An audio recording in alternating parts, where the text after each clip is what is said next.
Hai teman-teman, Lydia Feni Fiorina in here. Selamat datang di YouTube channel aku. Kali ini aku akan sharing mengenai mata kuliah perilaku konsumen. Nah, bab yang aku bahas yaitu mengenai sub budaya dan kaitannya terhadap perilaku konsumen. Pada bab ini, aku akan membahas 4 poin. Nah, langsung aja ke penjelasannya yuk. Check it out.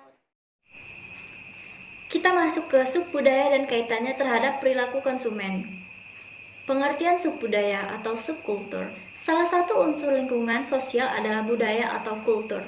Budaya adalah segala nilai, pemikiran, simbol yang mempengaruhi perilaku, sikap, kepercayaan, dan kebiasaan seseorang dan masyarakat. Subbudaya atau subkultur adalah sekelompok orang yang memiliki perilaku dan kepercayaan yang berbeda dengan kebudayaan induk mereka. Subbudaya dapat terjadi karena perbedaan usia, ras, etnis, kelas sosial, dan gender anggotanya.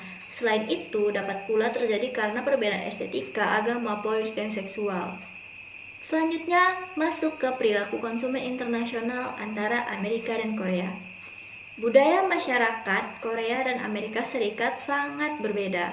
Perbedaan tersebut paling jelas terlihat dari gaya berkencan di dua negara tersebut. Orang Amerika secara umum lebih mandiri, mereka lebih memilih untuk menjalani hubungan kasual. Ada lebih banyak kepercayaan di antara mereka yang terlibat dalam hubungan, kata Peniel Bitobi. Di Korea, tidak sesederhana itu. Pasangan yang ditinggal akan menginterogasi dengan berbagai pertanyaan seperti, kamu mau kemana? Pergi dengan siapa? Berapa lama? Dan lain sebagainya. Orang Korea senang untuk merayakan hubungan dengan pasangannya. Di luar Valentine, mereka masih memiliki berbagai ritual yang perlu dilakukan dengan pasangan. Di hari Valentine dijadikan ajang para gadis memberi coklat untuk pria, dan lain halnya saat White Day, pria gantian membalas dengan memberi permen untuk gadis. Ada pula Pepero Day, yakni saat pasangan saling memberi pepero untuk mengekspresikan cinta. Nah, di Amerika tidak banyak orang yang merayakan hal seperti itu. Di Amerika tidak banyak hal yang bisa dirayakan. Mereka hanya merayakan hari Valentine atau 1 tahun peringatan hari jadi. Subbudaya dan kaitannya dengan agama, ras, usia, dan jenis kelamin. Subbudaya kaitannya dengan agama.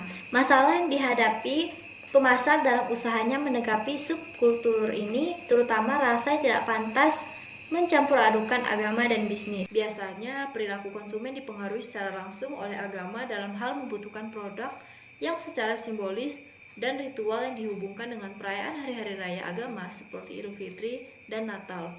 Yang kedua, subbudaya kaitannya dengan ras. Perbedaan etnis atau ras, bahwa keyakinan, nilai-nilai, dan kebiasaan etnis yang satu dengan yang lainnya berbeda. Contoh dari warna kulit, tinggi badan, dan wajah. Meskipun sama, tapi adanya perbedaan. Maka disinilah seringkali dipakai pemasar untuk membuat segmentasi pasar dan menentukan pasar sasarannya. Yang ketiga, subbudaya kaitannya dengan usia. Kelompok usia juga dapat dianalisis sebagai sebuah subbudaya karena sering memiliki nilai dan perilaku yang berbeda. Namun, pemasaran harus berhati-hati dalam mengsegmen konsumen jika didasarkan pada usia mereka yang sebenarnya, karena sebagai konsumen dewasa mereka merasa masih muda. Sebaliknya, ada pula konsumen remaja yang menganggap dirinya sudah dewasa. Yang keempat, subbudaya kaitannya dengan jenis kelamin. Isu tentang jenis kelamin atau gender dan diskriminasi seksual yang semakin marak belakangan ini terjadi telah mengundang para ahli untuk memasukkan gender sebagai salah satu kategori subbudaya. Selama ini orang mengenal dan menerapkan ciri-ciri dan peran-peran tertentu bagi pria dan wanita. Pemasang iklan sampai sekarang pun masih menonjolkan peran dan hubungan antara jenis kelamin serta konsumen seringkali dipengaruhi oleh faktor-faktor yang berhubungan dengan jenis kelamin. Subbudaya dan kaitannya dengan geografi dan wilayah. Geografi adalah ilmu tentang permukaan bumi, hasil yang diperoleh dari bumi. Segmentasi geografis membagi konsumen menjadi beberapa segmen berdasarkan tempat tinggal mereka. Variabel geografi antara lain wilayah, ukuran daerah, ukuran kota, dan kebatalan iklim. Mengapa segmentasi geografis penting? Yang pertama, segmentasi geografis menunjukkan lokasi tinggal mempengaruhi kebutuhan dan selera konsumen. Yang kedua, jangkauan wilayah geografis juga mempengaruhi konsumsi sumber daya. Kaitan suku daya dengan wilayah.